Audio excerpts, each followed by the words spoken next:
ሰላም ጤና ይስጥልኝ እንደምን አላችሁ እንደምን ሰነበታችሁ እግዚአብሔር ይክበር ይመስገን እኔ ሰላም ነኝ። እንግዲህ አሁንም ደብረ ብርሃን ላይ ይህን የመሰለ ምርጥ ቤት ይዘንላችሁ መጥተናል ወይም ቀርበናል ማለት ነው። እና እንግዲህ እንደ እግዚአብሔር ፈቃድ አቅማችሁ የሚፈቅድ መግዛት ትችላላችሁ ማለት ነው። እንግዲህ ውጩንም ውስጡንም በሚገባ ተቀርጾላችኋል ማለት ነው። ያለቀለት ሁሉ ነገር ያለቀለት ነው እንደምታዩት ነው ምርጥዬ ነው ማለት ነው። እናም ቤት ከመግዛታችን በፊት አንድን ቤት ከመግዛታችን በፊት ማወቅ ያለብን ወይም ማስተዋል ያለብን ነገር ምን መሰላችሁ? ሶስት ነገሮች አሉ። አንደኛ አሁን ብዙ ጊዜ አብሶ አረብ ሀገር ያሉ እህቶች የሚገጥመን ነገር ምን አለ መሰላችሁ? ለምሳሌ አቅም የሚፈቅደው ሶስት ሚሊዮን ከሆነ በቃ ያችን 3 ሚሊዮን ነው ለመሙላት የምሞክረው ማለት ነው። ምሳሌ ነው የምሰጣችሁ። ግን 3 ሚሊዮን ቦታው ቢሆን የሚገርማችሁ ነገር የፍንጥር የሚባል አለ። እንደገና ደግሞ የደላላ አለ። የስም ማዞሪያ ጣጣው ብዙ ነው ማለት ነው በጣም እና እነኝህ ነገሮች በጣም ማወቅ ያስፈልጋል። በደንብ ልናውቅ ልንረዳ ይገባል። ይህን ነገር ልናውቅና ልንረዳ ይገባል ማለት ነው። እንግዲህ ይህን ቤት ተወደዳችሁት ከፈለጋችሁት ማለት ነው በዋትስአፕ ሀይ በሉን ቁጥራችንን እናስቀምጥ። ቁጥራችንን እንጣችሁ ማለት ነው 05 42 55 06 71 ይህ የዋትስአፕ ቁጥሬ ነው ማለት ነው። ሳውዲ ነው የዋትስአፕ ቁጥሬ ነው።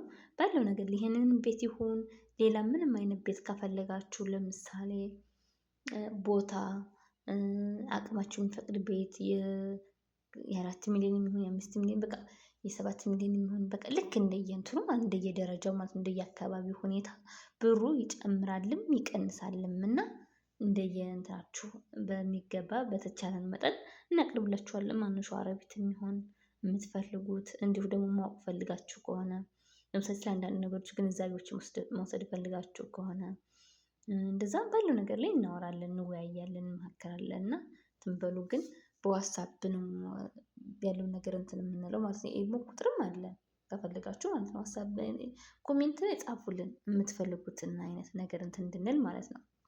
እና ውዶችዬ እንደነገርኳችሁ ብዙውን ጊዜ ምን ይፈጠራል መሰላችሁ? ብዙውን ጊዜ አንዳንዶቹ ማለት ነው በቃ የመግዣውን ብቻ ይይዙና ከዛ ሌላው እንትን ሲልባችሁ በጣም የሚጨናነቁ በጣም የሚቸገሩ እህቶች ወንድሞች አሉ ማለት ነው። እንግዲህ ያ ነገር እንዳይገጥመን በደንብ ተወዲሁ ልናስብበት ይገባል። ይሄ ከእንግዲህ ሌላ ነው የእንትኑ አይደለም። እና እንደዚህ አይነት ምርጥ ቤቶችን እንትን ማለት ከፈለጋችሁ እንደየአቅማችሁ አቅማችሁን አሳውቅን። ዋናው ነገር ምርጥ የሚባል ነገር ለመግዛት የኛ አቅም ነው የሚፈቅደው ማለት ነው። ግን በቃ አቅማችን እንደሚፈቅደው መግዛት ነው ያለብን ማለት ነው። በቃ ውስጡን ብታወስ ደግሞ ሙሉውን ብታወስ ደግሞ በጣም ነው እንትን የሚለው ግን ምን አለ መሰላችሁ?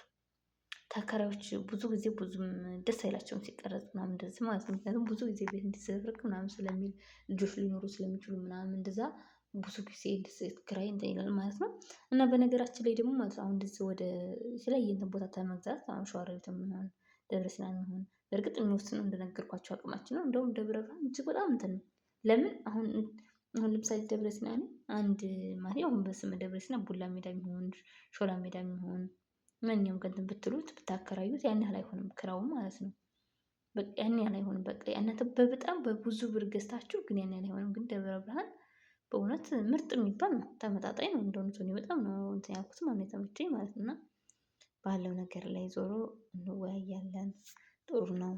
እና ዋናው ነገር ደግሞ የቦታና የቤት እንትን ማለት ስማችን ነው እንትን የሚለው እና ደግሞ አንዳንድ ቦታ ምናምን ያላችሁኝ እንግዲህ ቦታ ይኸውላችሁ ካርታና ብላን ይሰጡኛል ቦታው እንደገዛው ስለምትሉ ካርታና ብላን መጀመሪያ አይሰጣቸውም። ህጋዊ ነው ግን ልክ ካርታና ብላን የሚሰጣችሁ ምን አይነት ሲሆን መሰላችሁ? ትንሽ እንትን ሲል ነው ትንሽ አደግ ማለት ሲጀምር ነው ማለት ነው። በቃ ፊኒሺንግ ምናምን እንደዚህ ሲቀረው ነው እንጂ መጀመሪያን ካርታና ብላን አይሰጥም ማለት ነው። ሌላው ደግሞ ምንድነው ከዚሁ ጋር ተያይዞ ነገር ልላችሁ የምፈልገው ማለት ነው ውዶቼ ቦታ ስትገዙ ማለት ነው ከምንም በላይ ማወቅ ያለባችሁ ነገር እዛው ነዋሪ መሆን መቻል አለባችሁ። ሀገሩ ላይ ማለት ነው። ለምሳሌ ሸጠውላችሁ ሌላ ሀገር መሄድ አይገባም ማለት ነው። የሚሄዱ ምናምን አይነት ሰዎች መሆን የለባቸውም። ምክንያቱም በኋላ ልክ ቤት ሰርታችሁ እናንተ ቤት መስራት ጀምራችሁ ልክ ስሙን ካርታና ብላን ስታስብሉ ግዴታ መተው መፈረም መቻል አለባቸው ማለት ነው። መተው መፈረም ካልቻሉ ከባድ ነው የሚያደርገው ነገሩን እና እንደዛ እንዳይሆንባችሁ እንትን ብሎ ማለት ነው። ሌላው ደግሞ ለምሳሌ እስካሁን ቦታ ኖሯችሁ እንደዚህ ኖሯችሁ ግን የሚሰራላችሁ ከፈለጋችሁ ምናምን አለን የሚሰራ በነገራችን ላይ ማለት ነው። ፊኒሽንግ ስራ የሚሆን ግንባታ ሙያ የሚሆን የእንጨት የሚሆን የብሎኬት የሚሆን የምትፈልጉት ነገር ካለ ዞሮ እንደነገርኳችሁ ነው። ባለው ነገር ላይ አብሽሩ ማለት ነው ወንድሞቼ።